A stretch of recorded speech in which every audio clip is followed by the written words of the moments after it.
এই লোভনীয় রান্নাটা কি বলুন তো? চিনতে পেরেছেন তো? একদম ঠিক। আজকে আমরা বানাতে চলেছি অনুষ্ঠান বাড়ির মতন পটল চিংড়ি। নমস্কার বন্ধুরা, আমি রাজেশ্বরী চলে এসেছি নতুন একটি ভিডিও নিয়ে। খেতে বড় ভালোবাসি আপনাদের প্রিয় এই চ্যানেলে। চলুন তাহলে রান্নাটা শুরু করা যাক। পটল আর আলুগুলোকে ঠিক এই রকম বড় বড় করে কেটে নিতে হবে। কেটে নিয়ে আমি প্রথমে নুন আর হলুদ পটল আর আলুগুলোকে ভালো করে মাখিয়ে নিচ্ছি। নুন আর হলুদ পটল আর আলুগুলোতে আগে থেকে মাখিয়ে নেওয়ার কারণ হলো যাতে আলু আর পটলটা একটুখানি নরম হয়। এইবার আমি কড়া বসিয়ে দিলাম গ্যাসের ওপর এবং তাতে খানিকটা সর্ষের তেল দিয়ে সেটা গরম করতে দিয়ে দিলাম।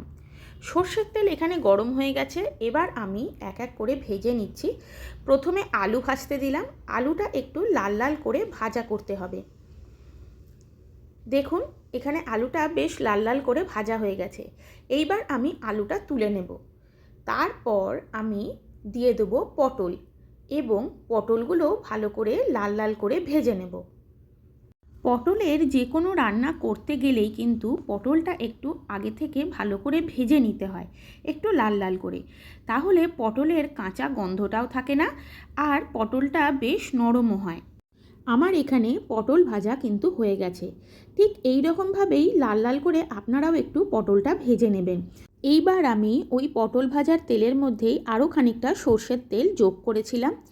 আর তারপর খানিকটা চিংড়ি মাছকে আগে থেকে আমি নুন হলুদ মাখিয়ে রেখে দিয়েছিলাম।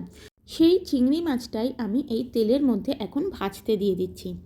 চিংড়ি মাছ কিন্তু কখনোই খুব কড়া করে ভাজার দরকার হয় না।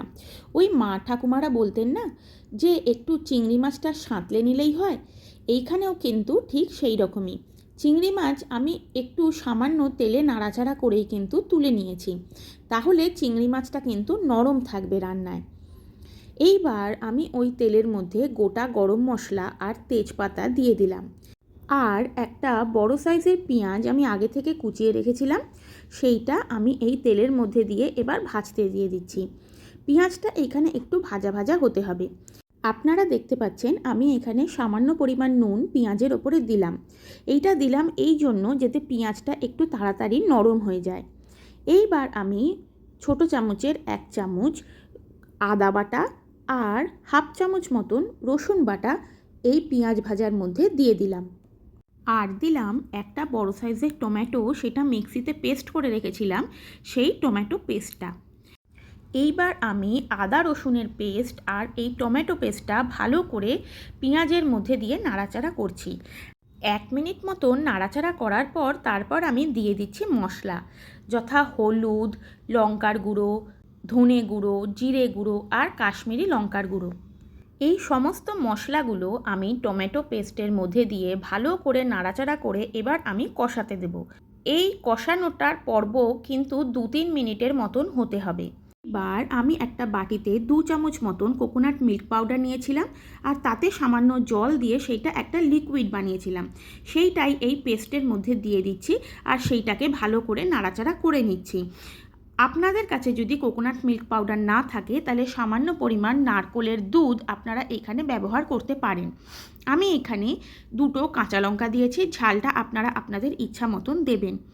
আর এই সময় আমি স্বাদ মতো নুন আর চিনি ব্যবহার করেছি। আপনারা আপনাদের টেস্ট ওয়াইজ এই নুন চিনির ব্যবহারটা করে থাকবেন। তারপর আমি ভেজে রাখা আলু, পটল আর চিংড়ি মাছটা এই মশলার মধ্যে দিয়ে এইবার ভালো করে আমি কষাবো। এই কষানোর পর্বটা কিন্তু 2-3 মিনিটের মতন রাখতে হবে, যতক্ষণ না মশলা থেকে তেল বেরিয়ে আসে। দেখুন এখানে অল্প অল্প করে কিন্তু তেল ছাড়ছে। এইবার আমি সামান্য পরিমাণ জল দিয়ে এই রান্নাটা ফুটতে দেব এবং রান্নাটা রেডি হওয়ার জন্য আমি 2-3 মিনিট সময় নেব। এই সময় আমি কড়ার ঢাকনা দিয়ে দিচ্ছি।